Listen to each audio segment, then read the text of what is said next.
നമസ്കാരം, ഞാൻ അരുണാണ്. നമുക്കിന്ന് കുറച്ചുകൂടി പഠിക്കാം പുതിയ ഫീച്ചറിനെ കുറിച്ചിട്ട്.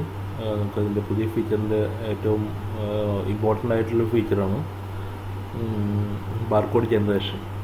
പ്ലസ് വേറെ കുറച്ച് തെർമൽ പ്രിൻറ്റിങ് എങ്ങനെ ചെയ്യാം, നമ്മൾക്ക് നേരെ തെർമലും റെഗുലർ പ്രിൻറ്റിങ് എങ്ങനെ ചെയ്യാം, ഒരുമിച്ച് ചെയ്യാം. പിന്നെ അതുപോലെ തന്നെ പാർട്ടി GST വെരിഫിക്കേഷൻ, പിന്നെ ഐറ്റം ടേബിൾ കസ്റ്റമൈസേഷൻ, അങ്ങനെയുള്ള കുറച്ച് കാര്യങ്ങൾ കൂടി നമുക്കൊന്ന് നോക്കാം.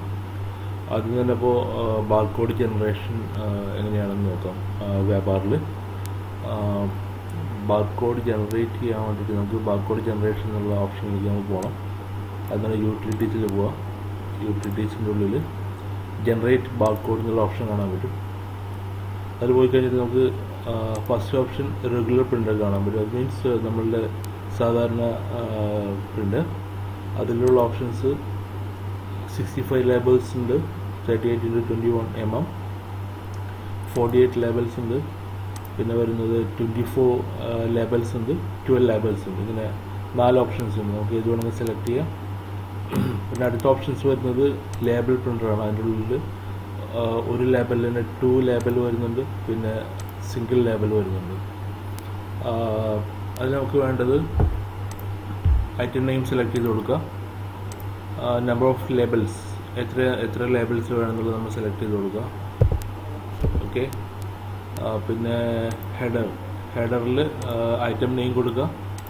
സെക്കൻഡ് സെല്ലിംഗ് പ്രൈസ് കൊടുക്കുക. അതുപോലെ തന്നെ കമ്പനി നെയിം കൊടുക്കുക. അപ്പോൾ നമുക്കിവിടെ പ്രിവ്യൂ കാണാൻ പറ്റും എങ്ങനെയാണ് ലേബൽസ് വരിക എന്നുള്ളത്.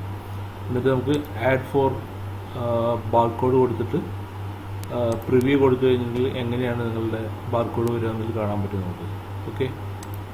അത് നമുക്ക് ഇവിടെ 1 ലേബലാണ് കൊടുത്തത്. 2 ലേബൽ കൊടുക്കുകയാണെന്നുണ്ടെങ്കിൽ, ഒരു 2 ലേബൽസ് കൊടുക്കുകയാണെന്നുണ്ടെങ്കിൽ പ്രിവ്യൂവിൽ കാണാൻ പറ്റും 2 ലേബൽ എങ്ങനെയാണ് വരുന്നത് എന്നുള്ളത്, എങ്ങനെയാണത് പ്രിൻ്റ് ചെയ്ത് വരാൻ പോകുന്നത് നമുക്ക് കാണാൻ പറ്റും. അതുപോലെ തന്നെ നമ്മളത് മാറ്റി A4 കൊടുക്കുകയാണെങ്കിൽ, റെഗുലർ പ്രിൻ്റർ കൊടുക്കുകയാണെന്നുണ്ടെങ്കിൽ സെയിം കേസ് നമുക്ക് കാണാൻ പറ്റും. നമുക്ക് കൊടുത്തു കഴിഞ്ഞിട്ടുണ്ടെങ്കിൽ ഇപ്പോൾ 24 കൊടുക്കുകയാണെങ്കിൽ സെയിൽ പ്രൈസ് വരും. അത് ആഡ് ഫോർ ബാർകോഡ് ജനറേറ്റ് കൊടുത്തു കഴിഞ്ഞിട്ടുണ്ടെങ്കിൽ നമുക്ക് ഇവിടെ എങ്ങനെയാണ് അതിൻ്റെ പ്രിവ്യൂ അടക്കം നമുക്ക് കാണാൻ പറ്റും ബാർകോഡ് ജനറേറ്റ്. അത് depends on your barcode printer എങ്ങനെയാണ് നമുക്ക് കൊടുക്കുന്നത്, എങ്ങനെയാണത് റെഗുലർ ആണോ അതോ ബാർകോഡ് പ്രിൻ്ററാണോ ഉപയോഗിക്കുന്നത്, അതിൻ്റെ സെറ്റിങ്സും കൂടി നിങ്ങളത് ചേഞ്ച് ചെയ്യണം. അലൈൻമെൻറ്റൊക്കെ നിങ്ങളെ പ്രിൻ്ററിലും കൂടി ചെയ്ത് കഴിഞ്ഞിട്ട് പ്രിൻ്റ് ചെയ്ത് കഴിഞ്ഞിട്ടുണ്ടെങ്കിൽ വളരെ ഭംഗിയായിട്ട് നിങ്ങളുടെ ബാർകോഡ് നമുക്ക് ജനറേറ്റ് ചെയ്യാൻ പറ്റും. ഓക്കെ. അത് പ്രിൻ്റ് കൊടുത്തു കഴിഞ്ഞാൽ അത് പ്രിൻ്റ് ചെയ്യാൻ പറ്റും. അതാണ് നമ്മളുടെ ബാർകോഡ് ജനറേഷൻ അല്ലെങ്കിൽ ജനറേറ്റ് ബാർകോഡ് എന്നുള്ള ഓപ്ഷൻ വരുന്നത്. ഫസ്റ്റ് ഓപ്ഷനാണത്. പിന്നെ വരുന്ന അടുത്ത ഓപ്ഷൻ എന്ന് പറഞ്ഞിട്ടുണ്ടെങ്കിൽ നമുക്ക് ഉള്ള ഓപ്ഷൻ എന്ന് പറഞ്ഞിട്ടുണ്ടെങ്കിൽ thermal printing from invoice preview screen. നമുക്ക് നേരത്തെ ഇല്ലാതെ ഇരുന്നൊരു ഫീച്ചറാണ്. അതിന് വേണ്ടത് നമ്മൾ ആദ്യം തന്നെ സെറ്റിങ്സ് പ്രിൻറ്റിൽ പോയിട്ട് നമ്മളുടെ make thermal printer as default എന്നുള്ള ഒരു ഓപ്ഷൻ ഉണ്ട്, അത് കൊടുക്കുക. അതിനുശേഷം നമ്മൾ ഒരു ഇൻവോയ്സ് പ്രിൻ്റ് ചെയ്യണമെന്ന് വിചാരിക്കും. സെയിൽസ് ഇൻവോയ്സ് നമ്മളിവിടെ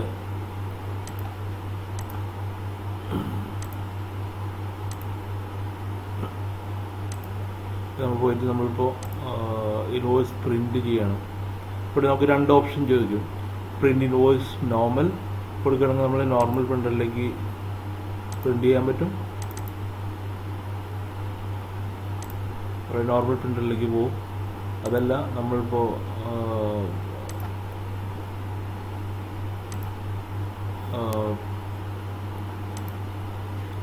പ്രിൻ്റ് ഇൻവോയ്സ് തെർമൽ കൊടുക്കുകയാണെങ്കിൽ തെർമൽ പ്രിൻ്ററിലേക്ക് പ്രിൻ്റ് ചെയ്യാൻ പറ്റും. നമുക്ക് 2 നമ്മൾ ഒരേ സ്ക്രീനിൽ തന്നെ നമുക്ക് കാണാൻ പറ്റുള്ളൂ. അത് കൊടുക്കാനും പറ്റും. അപ്പോൾ ആദ്യം തന്നെ ചെയ്യേണ്ടത് നമ്മൾ ഇതിന് വേണ്ടിയിട്ട് ആദ്യം ഈ സെറ്റിങ്സിൽ പോയിട്ട് പ്രിൻ്റ്, അതിനുള്ളിൽ നമ്മൾ തെർമൽ പ്രിൻ്റർ ഡീഫോൾട്ട് ആക്കണം. എന്നാലും മാത്രമേ നമുക്ക് ചെയ്യാൻ പറ്റുള്ളൂ. റെഗുലർ പ്രിൻ്റർ ഡീഫോൾട്ട് ആക്കി കഴിഞ്ഞാൽ റെഗുലർ പ്രിൻ്റർ മാത്രമേ നമ്മളുടെ സ്ക്രീനിൽ പ്രിവ്യൂവിൽ വരുള്ളൂ, പ്രിൻ്റ് കൊടുക്കുമ്പോഴേ വരുള്ളൂ. അപ്പോൾ ശ്രദ്ധിക്കേണ്ട കാര്യം തെർമലാണ് നമ്മൾ ഡീഫോൾട്ട് ആക്കേണ്ടത്. പിന്നെ വരുന്നത് ഫീച്ചർ എന്ന് പറഞ്ഞെങ്കിൽ ജി എസ് ടി ഡീറ്റെയിൽസ് അത് പാർട്ടിയിൽ നമ്മൾ ക്രിയേറ്റ് ചെയ്യുന്ന സമയത്ത് നമ്മൾ G S T number verify ചെയ്യാനുള്ള ഓപ്ഷൻ വന്നിട്ടുണ്ട്. ആഡ് പാർട്ടി കൊടുത്ത് നമ്മൊരു രാമൻ ഫോൺ നമ്പർ കൊടുക്കുക. ഓക്കെ, പിന്നെ അത് കഴിഞ്ഞൊരു ജി എസ് ടി റെഗുലർ. ഇവിടെ നമ്മളിപ്പോൾ ജി എസ് ടി നമ്പർ കൊടുത്തു എന്ന് വിചാരിക്കും. 32 സ്റ്റാർട്ട് ചെയ്യുന്ന എന്നിട്ട് നമുക്ക് വെരിഫൈ ചെയ്യാനുള്ള ഓപ്ഷൻ ഉണ്ട്. ഇപ്പോൾ ഞാൻ കറക്റ്റായിട്ടുള്ള ജി എസ് ടി നമ്പർ കൊടുത്തിട്ടില്ല, എൻ്റെ പേരിൽ എനിക്ക് വെരിഫൈ ചെയ്യാൻ പറ്റില്ല. അപ്പോൾ കറക്റ്റായിട്ടുള്ള ജി എസ് ടി നമ്പർ കൊടുത്ത് നമ്മൾ വെരിഫൈ ചെയ്ത് കഴിഞ്ഞെങ്കിൽ അത് ജി എസ് ടി നമ്പർ കറക്റ്റായിട്ടുള്ള ജി എസ് ടി നമ്പർ ആണെങ്കിൽ അത് വെരിഫൈ ചെയ്യാനുള്ള ഓപ്ഷൻ പുതിയ ഓപ്ഷനാണ്, അത് വന്നിട്ടുണ്ട്. ഓക്കെ, പിന്നെ അടുത്തത് ഐറ്റം ടേബിൾ കസ്റ്റമൈസേഷനാണ്. ഐറ്റം ടേബിൾ കസ്റ്റമൈസേഷൻ അത് നമുക്ക് പ്രിൻറ്റിൽ പോയിട്ട് സെറ്റിങ്സ് പ്രിൻറ്റിൽ നമുക്ക് ഐറ്റം ടേബിൾ കസ്റ്റമൈസേഷൻ നമുക്ക് ട്വിസ്റ്റ് ചെയ്യാൻ പറ്റും. ഐറ്റം ടേബിൾ നമുക്ക് അങ്ങോട്ടും ഇങ്ങോട്ടും മാറ്റാനുള്ള ഒരു ഓപ്ഷൻ വന്നിട്ടുണ്ട്. റെഗുലർ പ്രിൻ്ററിനുള്ളിൽ പോയിട്ട് ഐറ്റം ടേബിൾ കസ്റ്റമൈസേഷൻ കൊടുത്തതിന് ശേഷം നമുക്ക് ഈ കോളങ്ങളൊക്കെ നമുക്ക് അങ്ങോട്ടും ഇങ്ങോട്ടും ട്വിസ്റ്റ് ചെയ്ത് പ്രിൻറ്റ് ചെയ്യാൻ പറ്റും. നമുക്ക് ട്വിസ്റ്റ് ചെയ്യാനുള്ള ഒരു ഓപ്ഷൻ വന്നിട്ടുണ്ട്. അങ്ങോട്ടും ഇങ്ങോട്ടും നമുക്ക് ചേഞ്ച് ചെയ്യാൻ പറ്റും. ഇപ്പോൾ ഐറ്റം നെയിം, പിന്നെ വരുന്നത് വേണമെന്നുണ്ടെങ്കിൽ നമുക്ക് ക്വാണ്ടിറ്റി കൊടുക്കുക, അതുപോലെ തന്നെ ഡിസ്കൗണ്ട് കൊടുക്കുക, പ്രൈസ് പെർ യൂണിറ്റ് കൊടുക്കുക, തേർഡ് കോളായിട്ട്, പിന്നെ ടാക്സ് എമൗണ്ട് ഫോർത്ത് കോളായിട്ട് കൊടുക്കുക. ഒക്കെ അങ്ങോട്ടും ഇങ്ങോട്ടും മാറ്റിയിട്ട് നമുക്ക് ഐറ്റം ടേബിൾ കസ്റ്റമൈസ് ചെയ്യാനുള്ള ഓപ്ഷൻ നമുക്ക് വന്നിട്ടുണ്ട്. അതുപോലെ തന്നെ ടോട്ടൽ എമൗണ്ട്, സൈസ് വേണമെങ്കിൽ MRP കൊടുക്കുക, HSN, അങ്ങനെയുള്ള ഓപ്ഷൻസ് എന്നിട്ട് നമ്മൾ ഡൺ കൊടുത്തു കഴിഞ്ഞിട്ടുണ്ടെങ്കിൽ അത് നമ്മൾ കസ്റ്റമൈസേഷൻ അത് ഓട്ടോമാറ്റിക്കായിട്ട് നമുക്ക് ചെയ്യാൻ പറ്റും. നമുക്ക് പ്രിൻറ്റ് ചെയ്യുന്ന സമയത്ത് അത് ഐറ്റം ടേബിൾ നമ്മൾ കസ്റ്റമൈസ് ചെയ്ത അതേ ഫോമിൽ നമുക്ക് പ്രിൻ്റ് ഔട്ട് എടുക്കാൻ പറ്റും. A4 ഓപ്ഷൻ വന്നിരിക്കുന്നത്. A4 എടുക്കുന്ന പ്രിൻ്റാണ്, റെഗുലർ പ്രിൻ്റിൻ്റെ ഓപ്ഷനാണത്. പിന്നെ വരുന്നത് ബാങ്കിൻ്റെ ഉള്ളിൽ നമുക്ക് ഇമേജ് നമ്മളിപ്പോൾ ബാങ്കിൽ ഡെപ്പോസിറ്റ് ചെയ്ത് കഴിഞ്ഞിട്ട് നമുക്കൊരു സ്ലിപ്പ് കിട്ടില്ലേ പാക്കറ്റ്. അപ്പോൾ നമുക്കിപ്പോൾ ബാങ്കിൽ നമ്മൾ അഡ്ജസ്റ്റ്മെൻറ്റ് എൻട്രീസ് കൊടുത്തു എന്ന് വിചാരിക്കും. Bank transfer money bank cash to bank transfer കൊടുത്തു കഴിഞ്ഞിട്ട് ഇവിടെ നമുക്ക് ഇമേജ് അറ്റാച്ച് ചെയ്യാൻ പറ്റും. ക്യാഷ് ബാങ്ക് കൊടുത്തിപ്പോൾ 1000 രൂപ ഡെപ്പോസിറ്റ് ചെയ്ത് കഴിഞ്ഞിട്ടുണ്ടെങ്കിൽ നമുക്ക് ഡെപ്പോസിറ്റ് സ്ലിപ്പ് കിട്ടുമല്ലോ. ഇപ്പോൾ ഡെപ്പോസിറ്റ് ഇപ്പോൾ ഈ ഡിസ്ക്രിപ്ഷൻ നമ്മൾ കൊടുത്തു, ഡെപ്പോസിറ്റ്. ഓക്കെ, നമുക്ക് ആ സ്ലിപ്പ് വേണമെങ്കിൽ നമുക്കിവിടെ അറ്റാച്ച് ചെയ്യാനുള്ള ഓപ്ഷൻ ഉണ്ട്. അറ്റാച്ച് ചെയ്തിട്ട് നമുക്കത് നമ്മുടെ ഡോക്യുമെൻ്റ് അറ്റാച്ച് ചെയ്ത് വെക്കാനുള്ള ഓപ്ഷൻ വന്നിട്ടുണ്ട്. ആ ബാങ്കിൽ ചെയ്യാൻ പറ്റുന്ന കാര്യമാണ്. പിന്നെ വരുന്നത് ഡിഫറെൻറ്റ് സീരിയൽ നമ്പർ. അതൊക്കെ പുതിയ ഫീച്ചറുകളാണ്. നമുക്ക് ഐറ്റത്തിന് നമുക്ക് ഡിഫറെൻറ്റ് സീരിയൽ നമ്പർ ആഡ് ചെയ്യാനുള്ള ഓപ്ഷൻ വന്നിട്ടുണ്ട്. ഇപ്പോൾ നമുക്കിവിടെ കൊടുത്തു കഴിഞ്ഞാൽ നമ്മളൊരു ഐറ്റം കൊടുക്കുമ്പോൾ പർച്ചേസ് ബിൽ എൻട്രി ചെയ്യുന്ന സമയത്ത് ഇത് നമ്മളിപ്പോൾ ഫസ്റ്റ് സീരിയൽ നമ്പർ കൊടുത്തു, ആഡ് സെക്കൻഡ് സീരിയൽ നമ്പർ കൊടുത്തു, ആഡ് തേർഡ് സീരിയൽ നമ്പർ കൊടുത്തു, ആഡ് ഫോർത്ത് സീരിയൽ നമ്പർ കൊടുത്തു, ആഡ് സേവ് ചെയ്ത് കഴിഞ്ഞിട്ടുണ്ടെങ്കിൽ നമുക്ക് 4 സീരിയൽ നമ്പർ വന്നിട്ടുണ്ട്. 4 ക്വാണ്ടിറ്റി. അതിൻ്റെ പ്രൈസ് കൊടുക്കുക, എത്രയാണെന്ന് പറഞ്ഞാൽ അതിൻ്റെ പ്രൈസ് കൊടുക്കുക, 15,000 rupees. ഓക്കെ, ടാക്സും എല്ലാം നടക്കുള്ളൂ. നമുക്ക് സേവ് ചെയ്ത് കൊടുക്കുക. അങ്ങനെ പാർട്ടി സെലക്ട് ചെയ്തിട്ടുള്ള എൻ്റെ പേരിലാണ്. ഓക്കെ, അപ്പോൾ ബില്ല് ചെയ്യുന്ന സമയത്ത് നമുക്കവിടെ ആ സീരിയൽ നമ്പർ ഓട്ടോമാറ്റിക്കായിട്ട് ഡിസ്പ്ലേ ചെയ്യും. നമ്മൾ കൊടുത്ത സീരിയൽ നമ്പേഴ്സാണ് കാണുന്നത്. ഇത് നമുക്ക് നേരത്തെ ഇല്ലാതിരുന്നൊരു ഫീച്ചറാണ്. നമുക്ക് ഒരു സീരിയൽ നമ്പറെ ഒരു കോളം ഐറ്റത്തിന് ഒരു സീരിയൽ നമ്പർ കൊടുക്കാനുള്ള പ്രൊവിഷൻ ഉണ്ടായിരുന്നുള്ളൂ. നമുക്ക് ഇത് അഡീഷണൽ ഫീച്ചർ നമ്മൾ ആഡ് ചെയ്തതാണ്, മൾട്ടിപ്പിൾ സീരിയൽ നമ്പർ. അത് എല്ലാവരും ചോദിച്ചിരുന്നൊരു ഫീച്ചറാണ്, മൾട്ടിപ്പിൾ സീരിയൽ നമ്പർ. ഇപ്പോൾ മൊബൈൽ ഷോപ്പുള്ള നമ്മളുടെ കസ്റ്റമേഴ്സ്, മൊബൈൽ ഷോപ്പ് അങ്ങനെയൊക്കെയുള്ള നടത്തുന്ന ആൾക്കാർ, അവർക്ക് എന്ന് പറഞ്ഞാൽ ബൾക്ക് പർച്ചേസ് ചിലപ്പോൾ 100 മൊബൈലൊക്കെ ആയിരിക്കും. അപ്പോൾ അത് ഒരേ സമയത്ത് തന്നെ 100 സീരിയൽ നമ്പർ അല്ലെങ്കിൽ IMEI നമ്പർ എൻ്റർ ചെയ്യാന്ന് പറഞ്ഞാൽ അതിന് വേണ്ടിയിട്ടാണ് അത് ചോദിച്ചിരുന്നത് എല്ലാവരും. നേരത്തെ അങ്ങനെ ആയിരുന്നില്ല. നമുക്കിപ്പോൾ റെഡ്മി നോട്ട് 10 ഒരു സീരിയൽ നമ്പർ കൊടുത്തു, പിന്നെ നമ്മളിങ്ങനെ റെഡ്മി നോട്ട് 10 കൊടുത്തു, അടുത്ത സീരിയൽ നമ്പർ കൊടുത്തു, അങ്ങനെയാണ് കൊടുത്തിരുന്നത് നമ്മളത്. അതിന് പകരമായിട്ട് ഇപ്പോൾ ഒരു ലൈനിൽ തന്നെ ഫസ്റ്റ് ഒരു ഐറ്റം കൊടുത്തു കഴിഞ്ഞിട്ട് അതിൽ തന്നെ നമുക്ക് മൾട്ടിപ്പിൾ സീരിയൽ നമ്പർ കൊടുക്കാനുള്ള ഓപ്ഷൻ അതിപ്പോൾ പുതിയ അപ്ഡേറ്റിൽ വന്നതാണ്, കഴിഞ്ഞ തവണത്തെ അപ്ഡേറ്റിൽ വന്നതാണത്. പിന്നെ വരുന്നത് അടുത്ത ഫീച്ചർ എന്ന് പറഞ്ഞെങ്കിൽ പാർട്ടി ടു പാർട്ടി ട്രാൻസ്ഫറാണ്. അത് നമുക്ക് പാർട്ടി ടു പാർട്ടി ട്രാൻസ്ഫർ എന്ന് പറഞ്ഞ ഓപ്ഷൻ ഇതിലുള്ളത് എവിടെയെന്ന് പറഞ്ഞിട്ടുണ്ടെങ്കിൽ നമ്മളുടെ ആഡ് മോർ എന്നുള്ള ഓപ്ഷൻ ഉണ്ടല്ലോ, നമ്മളെ ആഡ് സെയിൽസ് ആഡ് പർച്ചേസിനുള്ളിൽ ആഡ് മോർ ഓപ്ഷൻ കാണാം. പാർട്ടി ടു പാർട്ടി ട്രാൻസ്ഫർ, ഒരു പാർട്ടിയുടെ കയ്യിൽ നിന്ന് നമുക്ക് ഇപ്പോൾ 1000 കുട്ടു എന്ന് പറഞ്ഞ ആൾ നമുക്ക് 1000 രൂപ തന്നു. ആ സെയിം എമൗണ്ട് നമ്മൾ ആർക്ക് കൊടുത്തു? കൊടുക്കാനുള്ള ഒരാൾക്ക് കൊടുത്തു. ഓക്കെ, എന്നിട്ട് നമുക്ക് ഡിസ്ക്രിപ്ഷൻ കൊടുക്കാം. എന്താണ് റിസീവ്ഡ് ഫ്രം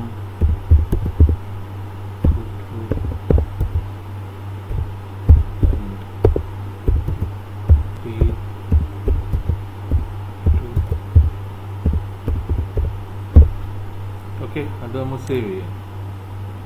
ഇതിൻ്റെ ഗുണം എന്ന് പറഞ്ഞിട്ടുണ്ടെങ്കിൽ നേരത്തെ നമ്മൾ ഒരാളുടെ കയ്യിൽ നിന്ന് പൈസ മേടിച്ചു അടുത്ത ആൾക്ക് കൊടുക്കണമെങ്കിൽ നമുക്ക് ഡബിൾ എൻട്രി ഇടണമായിരുന്നു, 2 എൻട്രി ഇടേണ്ട കാര്യം ഉണ്ടായിരുന്നു. ഇപ്പോൾ നമുക്ക് അത് ഓരോ എൻട്രിയിൽ തന്നെ ചെയ്യാൻ പറ്റുള്ളൂ. ഇപ്പോൾ നമുക്ക് ഓരോരുത്തർ സ്റ്റേറ്റ്മെൻറ്റ് എടുത്ത് നോക്കാം. കുട്ടുവിൻ്റെ സ്റ്റേറ്റ്മെൻറ്റ് എടുത്ത് നോക്കാം. നമ്മളിപ്പോൾ 1000 രൂപ party to party received, okay, ക്യാഷായിട്ട് കിട്ടി. 1000 രൂപ കിട്ടി. ഇനി ആളുടെ ബാലൻസിലുള്ളത് 30 രൂപയാണ്. നമുക്ക് ഒരാൾ കൊടുക്കാനുള്ള പാർട്ടി എടുത്ത് പോവാം. അത് ഇപ്പോൾ നമ്മൾ കൊടുക്കാനുള്ളതാണ് അവർക്ക്. ഇതുപോലെ തന്നെ പർച്ചേസ് ചെയ്ത ആളാണ് നമ്മൾ. Party to party paid, cash കിട്ടി. ഓക്കെ, അത് നമ്മൾ 1000 രൂപ കൊടുത്തു. ഓക്കെ, അത് ഡീറ്റെയിൽ റിപ്പോർട്ട് നമുക്ക് കിട്ടും ഇതിൻ്റെ ഉള്ളിൽ. അത് നമുക്ക് റിപ്പോർട്ടിൻ്റെ ഉള്ളിൽ നമുക്ക് ഡീറ്റെയിൽ ആയിട്ടുള്ള പാർട്ടി ടു പാർട്ടി ട്രാൻസ്ഫറിൻ്റെ ഡീറ്റെയിൽ റിപ്പോർട്ട് നമുക്ക് കിട്ടും. എവിടെയെന്ന് ചോദിച്ചിട്ടുണ്ടെങ്കിൽ party to party transfer report, party to party transfer നമുക്ക് ഇത് ഡീറ്റെയിൽ ആയിട്ട് റിപ്പോർട്ട് കിട്ടും. അത് ഒരു മിനിറ്റ് ഞാൻ എക്സലിലേക്ക് ഒന്ന് കൺവേർട്ട് ചെയ്ത് നോക്കട്ടെ. ഡെസ്ക്ടോപ്പ്,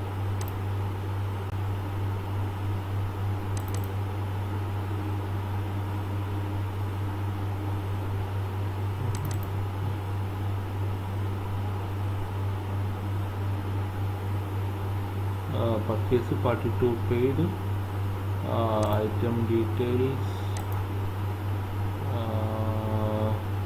ഇത് ഐറ്റമാണ്, പർച്ചേസിൻ്റെ ഐറ്റമാണ്. Cash received from Kuttu and pay to Mitra, അതിൻ്റെ ഡിസ്ക്രിപ്ഷനാണ് വരുന്നത്. അത് നമ്മൾ ആളുടെ അക്കൗണ്ടിൽ പോയി നോക്കിയാലും അറിയാൻ പറ്റും. കുട്ടുവിൻ്റെ അക്കൗണ്ടിൽ നോക്കിയാലും ഇത് തന്നെ ഡീറ്റെയിൽ ആയിട്ട് നമുക്ക് അറിയാൻ പറ്റും. പാർട്ടി ടു പാർട്ടിയുടെ എക്സലിലേക്ക് നമ്മൾ കൺവേർട്ട് ചെയ്തിട്ടാണ് നോക്കിയത്. ഇപ്പോൾ ആ ട്രാൻസ്ഫർ ഡീറ്റെയിൽസ് നോക്കാൻ വേണ്ടിയിട്ട് അത് ഒരു അഡീഷണൽ ഫീച്ചർ വന്നതാണ്, പാർട്ടി ടു പാർട്ടി ട്രാൻസ്ഫർ. പിന്നെ അടുത്തതെന്ന് പറഞ്ഞാൽ party wise profit and loss report. റിപ്പോർട്ടിൽ നമുക്ക് party wise profit and loss കിട്ടും. ഇപ്പോൾ ഓരോ പാർട്ടിയുടെയും സെയിൽസിനനുസരിച്ചിട്ട് നമുക്ക് ഫിൽറ്റർ ചെയ്തെടുക്കാൻ പറ്റും. ഇപ്പോൾ ക്യാഷ് സെയിൽ എത്ര രൂപ നമുക്ക് പ്രോഫിറ്റ് കിട്ടി, ഞാൻ ഇത് എന്താ പറയുക, ഞാനൊരു ട്രയൽ ചെയ്യുന്നതിൻ്റെ വീട്ടിലെല്ലാം മൈനസ് പ്രോഫിറ്റാണ് കാണിക്കുന്നത്. പ്ലസ് പ്രോഫിറ്റ് ഉണ്ടാകാൻ വഴി വളരെ കുറവാണ്. ഒന്നിലും പ്ലസ് ഉണ്ടാകാൻ വഴിയില്ല. ഞാൻ വെറുതെ ഒരു ട്രയലായിട്ട് കാര്യങ്ങൾ ചെയ്യുന്നതാണ്. അപ്പോൾ എൻ്റെ വീട്ടിലെല്ലാം മൈനസ് തന്നെ കാണുന്നത്. ഇപ്പോൾ ടോട്ടൽ സെയിൽ എമൗണ്ട്, പ്രോഫിറ്റ്, അതെല്ലാം വളരെ കുറച്ചേ കാണിക്കുന്നുള്ളൂ, എല്ലാം മൈനസായിട്ടേ കാണിക്കുന്നുള്ളൂ. ഇത് കറക്റ്റായിട്ട് കിട്ടും. Party wise profit and loss, അത് പുതിയൊരു ഫീച്ചറാണ്, party wise profit and loss report. പിന്നെ അടുത്തതെന്ന് പറയുന്നത് ഐറ്റം വൈസ് ഡിസ്കൗണ്ട് റിപ്പോർട്ടാണ്. റിപ്പോർട്ടിൽ ഇതൊക്കെ പുതിയ ഫീച്ചേഴ്സാണല്ലോ, പുതിയ അപ്ഡേറ്റ്സുകളാണ്, കഴിഞ്ഞ തവണത്തേക്ക് അപ്ഡേറ്റ്സുകളാണ് ഞാൻ പറയുന്നത്. ഐറ്റം വൈസ് ഡിസ്കൗണ്ട് റിപ്പോർട്ട്, നമുക്ക് ഡിസ്കൗണ്ട് റിപ്പോർട്ട് ഐറ്റം വൈസ് കിട്ടും. ഇവിടെ നോക്കിയാൽ അറിയാൻ പറ്റും discount, item vice discount report. ഏത് ഐറ്റത്തിന് നമ്മൾ ഡിസ്കൗണ്ട് കൊടുത്തത്, നമുക്ക് ഡിസ്കൗണ്ട് ഒന്നും കൊടുത്തിട്ടില്ല. ഡിസ്കൗണ്ട് കൊടുത്തു കഴിഞ്ഞാൽ നമുക്ക് ഡിസ്കൗണ്ട് റിപ്പോർട്ട് കിട്ടും. ഒരു മിനിറ്റ് നമുക്കത് ചെയ്ത് നോക്കത്. ഡിസ്കൗണ്ട് കൊടുത്ത് നോക്കാം. ഒരു ബില്ലെടുത്തിട്ട് ഡിസ്കൗണ്ട് 100 രൂപ കൊടുത്തു. അപ്പോൾ റിപ്പോർട്ടിൽ എങ്ങനെ വരുന്നത് നമുക്ക് നോക്കാം. Report item vice discount report. ഇപ്പോൾ ഞാനിപ്പോൾ 100 രൂപ ഡിസ്കൗണ്ട് കൊടുത്താണ്. സെയിൽ എമൗണ്ട് 927, 10% കൊടുത്തിട്ടുണ്ട്. 100 രൂപ അത് ഇതിൽ കാണിക്കുന്നു. നമുക്ക് ഷോ കൊടുത്തു കഴിഞ്ഞെങ്കിൽ invoice number, quantity, total price per unit, total statement, sale amount before discount, after discount, അത് കഴിഞ്ഞിട്ട് ഇതിൻ്റെ ടോട്ടൽ എമൗണ്ട് 100 രൂപയിൽ ഡിസ്കൗണ്ട് കൊടുത്ത് total sale amount after discount. അത് നമുക്ക് ക്ലിയർ ആയിട്ട് നമുക്ക് കാണാൻ പറ്റും. ഇപ്പോൾ ഡിസ്കൗണ്ട് കൊടുത്തതിന് ശേഷം നമുക്ക് എത്ര രൂപയാണ് നമ്മളുടെ സെയിൽ എമൗണ്ട് എന്ന് നമുക്ക് അതിൽ കാണാൻ പറ്റും. GST-യിലൊക്കെ അതൊരു കാൽക്കുലേഷനൊക്കെ അതിൽ വരുന്നുണ്ട്. അതിൻ്റെ പേരിലാണ് ഞങ്ങൾ 927 കാണിക്കുന്നത്. ദാറ്റ് മീൻസ് 100 റുപ്പീസ് അല്ല 1000 റുപ്പീസ് മൈനസ് 100 റുപ്പീസ് അതിൻ്റെ ഡിസ്കൗണ്ട് പ്ലസ് അതിൻ്റെ മേലെ GST ആഡ് ചെയ്തിട്ടാണ് 927 വന്നിരിക്കുന്നത് ടോട്ടൽ എമൗണ്ട്. ഓക്കെ, അപ്പോൾ ഡിസ്കൗണ്ട് റിപ്പോർട്ടാണ് കണ്ടത് നമ്മൾ. അടുത്തത്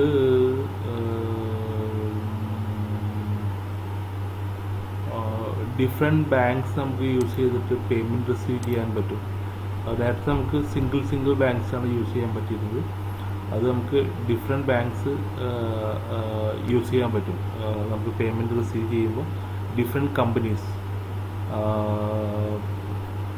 അതുപോലെ ഇപ്പോൾ നമുക്കിപ്പോൾ 2 ഫേം ഉണ്ടെന്ന് വിചാരിക്കും. ഒരു ഇതിൻ്റെ ഉള്ളിൽ നമ്മൾ 2 ഫേം ഉപയോഗിക്കുന്നു. മൾട്ടി ഫേമിൽ നമ്മൾ 2 ഫേം ഉപയോഗിക്കുന്നുണ്ടെങ്കിൽ നമുക്കിപ്പോൾ പേയ്മെൻറ്റ് ഇൻ കൊടുക്കുകയാണെങ്കിൽ ഇപ്പോൾ ഇതിൻ്റെ ഉള്ളിൽ 2 ഫേം ഞാൻ ഉണ്ടാക്കിയിരുന്നു. സിങ്ക് ഡെമോ വ്യാപാറുണ്ട്, ഡെമോ വ്യാപാറുണ്ട്. സിങ്ക് ഡെമോ വ്യാപാറിൽ നമുക്കിപ്പോൾ ഒരു ആളുടെ നമുക്ക് പേയ്മെൻറ്റ് കിട്ടിയതുണ്ടെങ്കിൽ കൊടുത്തു. അത് ബാങ്ക് ഇവിടെ ICICI ഞാൻ ഓൾറെഡി ക്രിയേറ്റ് ചെയ്ത് വെച്ചിട്ടുണ്ട്, അത് കൊടുത്തിട്ടുണ്ട്.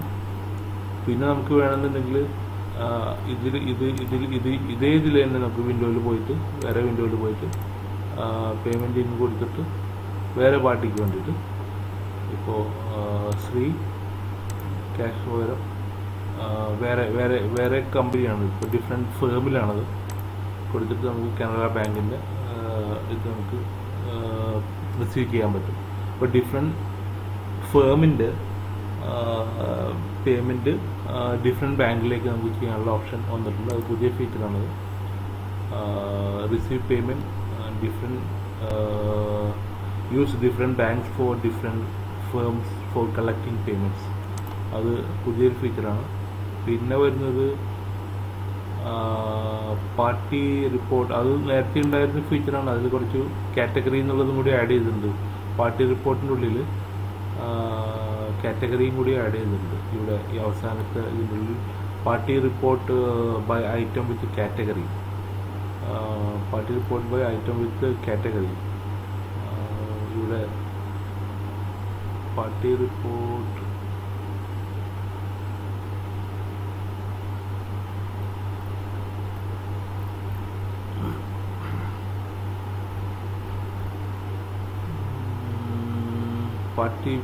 ബൈ ഐറ്റം, അതിൻ്റെ ഉള്ളിൽ നമുക്ക് കാറ്റഗറിയും കൂടി ആഡ് ചെയ്യാൻ പറ്റും. ഇവിടെ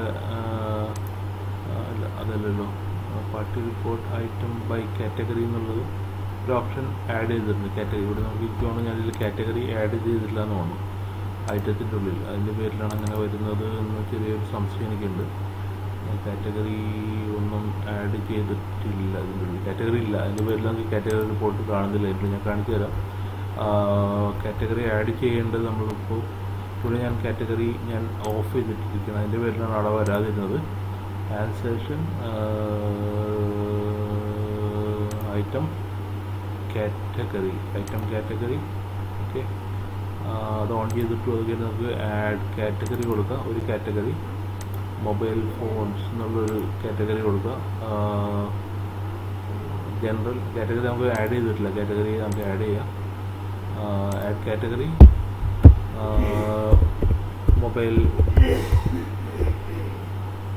ഫോൺസ് എന്നുള്ളൊരു കാറ്റഗറി കൊടുക്കുക. Phones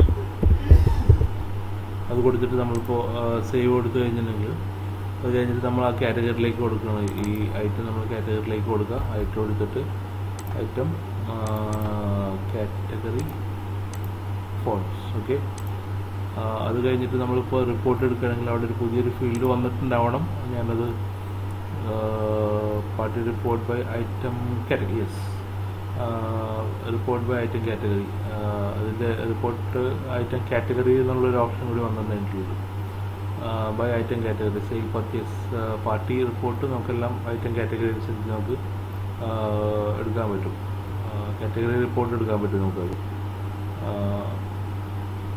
party report by item category ഇത് നമ്മളിപ്പോൾ കൊടുക്കുകയാണെന്നുണ്ടെങ്കിൽ ഒരു minute. Report party report by item category. ഇവിടെ നമുക്ക് കാറ്റഗറി ഓൾ കാറ്റഗറി ഉണ്ട്. ഫോൺസ് എന്ന കാറ്റഗറി മാത്രം എടുത്തിട്ട് നമുക്ക് ഫോണിൻ്റെ റിപ്പോർട്ട് എടുക്കാൻ പറ്റും. ഇതാണ് ആ ഫീച്ചർ. നേരത്തെ ഉണ്ടായിരുന്നു ഐറ്റം മാത്രമേ ഉണ്ടായിരുന്നുള്ളൂ. ഐറ്റം കാറ്റഗറിയും കൂടി നമുക്ക് എടുക്കാൻ പറ്റും. നേരത്തെ ഐറ്റം മാത്രമേ എടുക്കാൻ പറ്റുള്ളൂ. ഫിൽറ്റർ ചെയ്യാൻ പറ്റുന്നത് രീതിയിൽ ഏതാണ് മൊബൈൽ എന്നുള്ളത്, അതുപോലെ തന്നെ ഏതാണ് കാറ്റഗറി എന്നുള്ളത് നമുക്ക് ഇത് ചെയ്യാൻ പറ്റും, സെലക്ട് ചെയ്യാൻ പറ്റും ഏതാണ് നമ്മളുടെ കാറ്റഗറി എന്നുള്ളത്. ഓക്കെ, അപ്പോൾ ആ party report by item category ഇതിനുള്ളിൽ കൊടുത്തിട്ടുണ്ട്. ഐറ്റം ഇൻ ഡീറ്റെയിൽസ് ബാക്കി എല്ലാ റിപ്പോർട്ടും നമുക്ക് ഇത് കാണാൻ പറ്റും. Stock summary report by item category. നമുക്ക് ഐറ്റം കാറ്റഗറിയിലുള്ള റിപ്പോർട്ട് കിട്ടും. അതുപോലെ തന്നെ ഐറ്റം ഡീറ്റെയിൽ ആയിട്ട് റിപ്പോർട്ട് കിട്ടും. അപ്പോൾ ഇത്രയും കാര്യങ്ങളാണ് നമ്മളിന്ന് കവർ ചെയ്തത്. അത് ബാർകോഡ് ചെയ്തു. നമ്മളിന്ന് ബാർകോഡ് ജനറേഷൻ ചെയ്തു. അതിൻ്റെ എങ്ങനെയാണെന്നുള്ളത് കാണിച്ചു. പിന്നെ പാർട്ടി GST ഡീറ്റെയിൽസ് വെരിഫൈ ചെയ്ത് കാണിച്ചു. പിന്നെ തെർമൽ പ്രിൻറ്റിങ് കാണിച്ചു ഇൻവോയ്സ് പ്രിവ്യൂ സ്ക്രീനിൽ. അത് നമ്മൾ 2 പ്രിൻറ്റിങ് കൊടുക്കാനുള്ള ഒരു ഓപ്ഷൻ ഉണ്ട് അതിനുള്ളിൽ. പിന്നെ ബാങ്ക് ട്രാൻസാക്ഷനുള്ളിൽ ഇമേജ് അറ്റാച്ച് ചെയ്യുന്നത് കാണിച്ചു. പിന്നെ ഡിഫറെൻറ്റ് സീരിയൽ നമ്പർ എങ്ങനെ എൻ്റർ ചെയ്യുന്നത് കാണിച്ചു. പിന്നെ പാർട്ടി ടു പാർട്ടി ട്രാൻസ്ഫർ കാണിച്ചു. പിന്നെ പ്രോഫിറ്റ് ആൻഡ് ലോസ് റിപ്പോർട്ട് കാണിച്ചു പാർട്ടി വൈസ്. പിന്നെ ഇമേജ് വൈസ് അല്ല ഐറ്റം വൈസ് ഡിസ്കൗണ്ട് റിപ്പോർട്ട് കാണിച്ചു. പിന്നെ different banks for different firm and collecting payments. അത് ഡിഫറെൻറ്റ് ഫേമിൽ നിന്ന് നമ്മളെങ്ങനെ ഡിഫറെൻറ്റ് ബാങ്ക്സ് വഴി നമ്മളെങ്ങനെ കളക്ട് ചെയ്യാൻ പേയ്മെൻറ്റ്. പിന്നെ party report by item category. ഇത്രയും കാര്യങ്ങൾ നമ്മളിന്ന് കവർ ചെയ്തത്. അപ്പോൾ thanks for watching my video. എന്തെങ്കിലും സംശയം ഉണ്ടെങ്കിൽ എനിക്ക് വാട്സാപ്പ് ചെയ്യുക അല്ലെങ്കിൽ കോൾ ചെയ്യുക. എൻ്റെ വാട്സാപ്പ് നമ്പർ 8129175609. Call number 8078180291. അപ്പോൾ നിങ്ങൾ ഉപയോഗിച്ച് നോക്കുക. സംശയങ്ങളുണ്ടെങ്കിൽ എന്നെ വിളിക്കുക അല്ലെങ്കിൽ എനിക്ക് വാട്സാപ്പിൽ വോയിസ് അയക്കുകയും ചെയ്യുക. എനിക്ക് ക്ലാരിഫൈ ചെയ്യാൻ പറ്റും അത് എന്തൊക്കെയാണ് നിങ്ങളുടെ ഡൗട്ട്സ് എന്നുള്ളത്. അപ്പോൾ എനിക്ക് എന്താണ് ചോദിക്കേണ്ട അടുത്ത് എനിക്കത് ക്ലിയറാക്കി തരാൻ പറ്റും. അപ്പോൾ thank you so much. Thanks once again.